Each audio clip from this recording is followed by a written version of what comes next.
Good evening all of you. Let's start today session. Subject Hindi से हमने लेके आए हैं।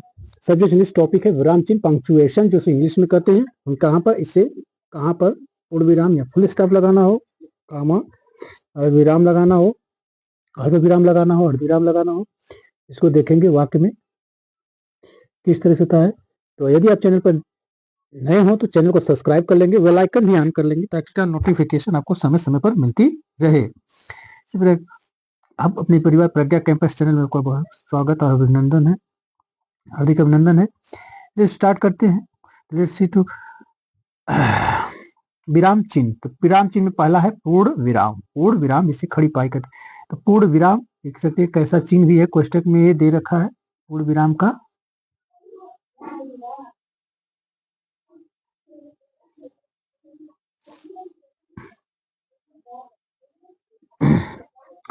पूर्ण विराम का ये रहा आपका चिन्ह। और पूर्ण विराम वाक्य की समाप्ति पर लगाया जाता है। कब लगाया जाता है पूर्ण विराम? वाक्य की समाप्ति पर। तो पूर्ण विराम वाक्य की समाप्ति पर लगाया जाता है। आज तेज धूप निकली है, आज तेज धूप निकली है। कल हम पिकनिक जाएंगे, कल हम पिकनिक जाएंगे। तो आज तेज धूप निकली है, कल हम पिकनिक जाएंगे। अल्प आप देखिए पूर्ण विराम उसके बाद लगा, उसके बाद ये जगह है पूर्ण विराम ना। तो ऐसे वाक्य हैं जब वाक्य पूरा हो जाए तो वहां पूर्ण विराम लगता है। अल्प विराम दूसरा है अल्प विराम। तो वाक्य में जहां थोड़ी देर के लिए रुकना हो, थोड़ी देर के लिए रुकना हो, वहां अल्प विराम का प्रयोग करेंगे। जहां वाक्य की समाप्ति पर लगाया जाता है, पूर्ण विराम कहाँ लगाया जाता है? वाक्य की समाप्ति पर लगाया जाता है। अल्प विराम जहां वाक्य में जहां थोड़ी देर के लिए रुकना हो वहां पर अल्प विराम का प्रयोग किया जाता है। मुझे केला, संतरा, आम सभी फल पसंद है।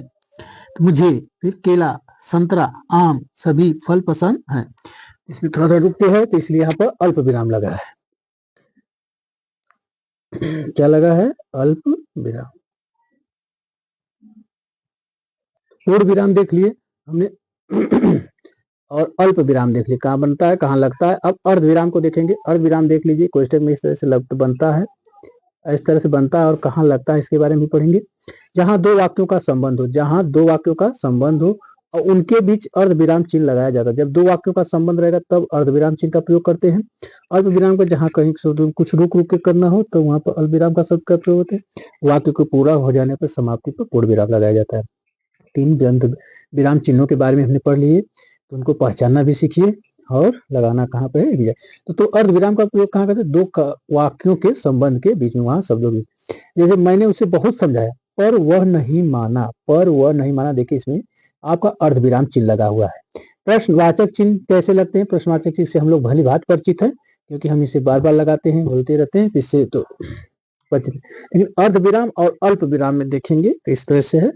अल्प विराम ऊपर पॉइंट नहीं रहता इसमें, लेकिन दे रखा अर्ध विराम है ना, तो यही अंतर है। ये दो वाक्यों के बीच में लगाया जाता है। देखिए मैंने उसे बहुत समझाया पर वो नहीं माना, इस पर तो अर्ध विराम चिन्ह लगाते हैं। अर्ध विराम चिन्ह शब्दों की। प्रश्नवाचक चिन्ह देख लीजिए, ऐसे वाक्य के अंत में लगाया जाता है। प्रश्नवाचक चिन्ह भी वाक्य के अंत में, वाक्य की समाप्ति में लगाया जाता है और पूर्ण विराम लगाया जाता है। तो इस प्रश्नवाचक चिन्ह किस तरह का है, कैसे है, इसे लगाया जाता है और लगाया जाता है। वाक्य के अंत में लगाया जाता है, यहाँ पर लगा नहीं लेकिन यहाँ पर ऐसे लगेगा। ठीक, वाक्य के अंत में लगाया जाता है, इस तरह से लगेगा ना। देखिए नीचे एग्जांपल्स दे रखे हैं, उसमें देख सकते हैं। आप कहाँ रहते हैं? आप कहाँ रहते हैं? तो आप कहाँ रहते हैं? तो आप कहाँ रहते हैं? तो आप कहाँ रहते हैं? क्वेश्चन मार्क मतलब प्रश्नवाचक चिन्ह लगा हुआ है। तो इस पुस्तक के लेखक कौन है?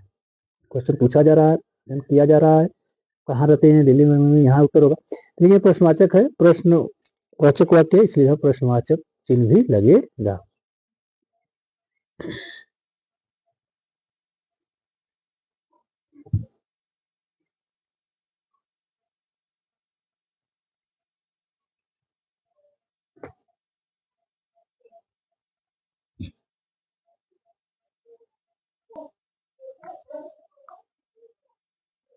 योजक चिन्ह तो हमने पढ़ा पूर्ण विराम, अल्प विराम, अर्ध विराम, प्रश्नवाचक चिन्ह, ये 4 हमने पढ़ चुका है। 5वीं देखें, 5वां है आपका योजक चिन्ह। देखिए योजक चिन्ह कैसे लगाते हैं, इंग्लिश में हाइफन बोलते हैं ए, और इसी तरह का एक होता है।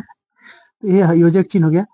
इस चिन्ह का प्रयोग कहाँ करते हैं? समानार्थी। समानार्थी मतलब समान अर्थ वाला शब्द हो या विपरीत विपरीतार्थक विपरार्थक शब्द युग्मों के या द्वंद्व समास जो तत्पुरुष समास होते हैं इनकी योग क्या करते हैं, जैसे माता पिता तो समास है ना, माता पिता भाई बहन, तो ये योजक चिन्ह का प्रयोग करते हैं, द्वंद्व समास में हो गया। और समानार्थी शब्द हो रात दिन, देखिए रात और दिन ये विपरीतार्थक, रात दिन क्या है शब्द है, पहले पहले देखिए समानार्थी शब्द है, तो दोनों के बीच क्या लगा देंगे, योजक चिन्ह, जो लगता है उसे योजक चिन्ह कहते हैं, ऐसे इसका ध्यान रखें, ठीक, इसे योजक चिन्ह कहते हैं। इस चिन्ह का प्रयोग कहाँ करते हैं, समानार्थी विपरार्थक शब्दों या विलोम शब्दों के बीच द्वंद्व और तत्पुरुष समास में होता है। विस्मयादिबोधक चिन्ह क्या होता है, देखिए इस तरह से बनता है, इसके नीचे ऐसे लिख देते हैं, विस्मयादिबोधक चिन्ह बनाने लिखने का तरीका है, इस चिन्ह ऐसा होता है। फिर इसमें कहाँ लगता है, हर्ष शोक विस्मय घृणा, हर्ष शोक विस्मय घृणा आदि भावों को व्यक्त करने वाले, आदि भावों को व्यक्त करने वाले शब्द को या प्रयासों के बाद इसका प्रयोग किया जाता है। हर्ष शोक विस्मय घृणा आदि भावों को व्यक्त करने वाले तथा प्रयासों के बाद इसका प्रयोग किया जाता है, किसका, विस्मयादिबोधक चिन्ह का, विस्मयादिबोधक चिन्ह का हम प्रयोग करते हैं। तो ये पूरे 6 हो गए चिन्ह, पूर्ण विराम, अल्प विराम, अर्ध विराम, प्रश्नवाचक चिन्ह, योजक चिन्ह, विस्मयादिबोधक चिन्ह, ये आपके 6 हो चुके हैं। इसके बाद हम देख रहे हैं, ओह कितनी गर्मी है, ओह कितनी गर्मी देख रहे हैं, इसमें आपका जो योजक चिन्ह, सॉरी विस्मयादिबोधक एक्सक्लेमेशन मार्क लगा हुआ है, कितनी गर्मी है, उफ कितनी गर्मी है, ये देखो पूर्ण विराम लगा है। और उफ भी देखिए, उफ मेरी उंगली कट गई, ये पूर्ण विराम लगा है, तो उफ के बाद जो लगा है एक्सक्लेमेशन मार्क लगा है, विस्मयादिबोधक चिन्ह लगा। निर्देशक चिन्ह देखें, तो हमने अभी 7वां है निर्देशक, क्या क्या पढ़े, अब पूर्ण विराम, अल्प विराम, अर्ध विराम, प्रश्नवाचक चिन्ह, योजक चिन्ह, विस्मयादिबोधक चिन्ह। अब 7वां पढ़ेंगे हम निर्देशक चिन्ह। तो ये देखिए जो योजक चिन्ह हुआ करता था, योजक चिन्ह बस ऐसे छोटा सा बना हुआ था, एक थोड़ा सा बड़ा और मोटा बने, निर्देशक चिन्ह बन जाएगा, क्या बन जाएगा, निर्देशक चिन्ह।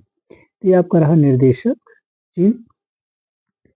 योजक चिन्ह इसी तरह बनता है लेकिन वो छोटा सा रहता है ना, थोड़ा बड़ा है, तो इसको ध्यान में रखिए। तो निर्देशक चिन्ह, तो निर्देशक चिन्ह है, तो इसका प्रयोग कहाँ किया जाता है, किसी कथन से पहले तथा उदाहरण की ओर संकेत करने के लिए किया जाता है। किसी कथन से पहले तथा उदाहरण को संकेत करने के लिए निर्देशक चिन्ह का प्रयोग करते हैं। जैसे माँ कहती है सदा समय पर काम करना चाहिए, तो माँ कहती है कि सदा समय पर काम करना, देखिए यहाँ पर लगा हुआ है निर्देशक चिन्ह, ये निर्देशक चिन्ह है, और सदा समय पर काम करना चाहिए, तो सदा समय पर काम करना चाहिए कौन कहता है, माँ कहती है। इस प्रयोग किसी कथन से पहले तथा उदाहरण की ओर संकेत करने के लिए किया जाता है, किसका, निर्देशक चिन्ह का। विवरण चिन्ह का प्रयोग कहाँ किया जाता है, देख लीजिए, विवरण चिन्ह है, इसमें जब किसी बात का उदाहरण उत्तर अगली पंक्ति में देना है तो विवरण चिन्ह का प्रयोग करते हैं। किसी बात का उदाहरण या उत्तर अगली पंक्ति में देना है तो संज्ञा के 3 भेद होते हैं, व्यक्तिवाचक, जातिवाचक, भाववाचक। संज्ञा के 3 भेद होते हैं, व्यक्तिवाचक, जातिवाचक, भाववाचक। जब किसी बात का उदाहरण या उत्तर अगली पंक्ति में देना हो तो विवरण चिन्ह का प्रयोग करते हैं। निर्देशक चिन्ह का, इसका प्रयोग किसी कथन से पहले तथा उदाहरण की ओर संकेत करने के लिए किया जाता है। माँ कहती है सदा समय पर काम करना चाहिए। Thank you for watching this video, see you next video. जय हिंद, जय भारत। यदि सेशन पसंद आया हो, if you like this session, if you have liked this session, so like and subscribe to my channel and more share every day. जय हिंद, जय Bharat. Thank you very much.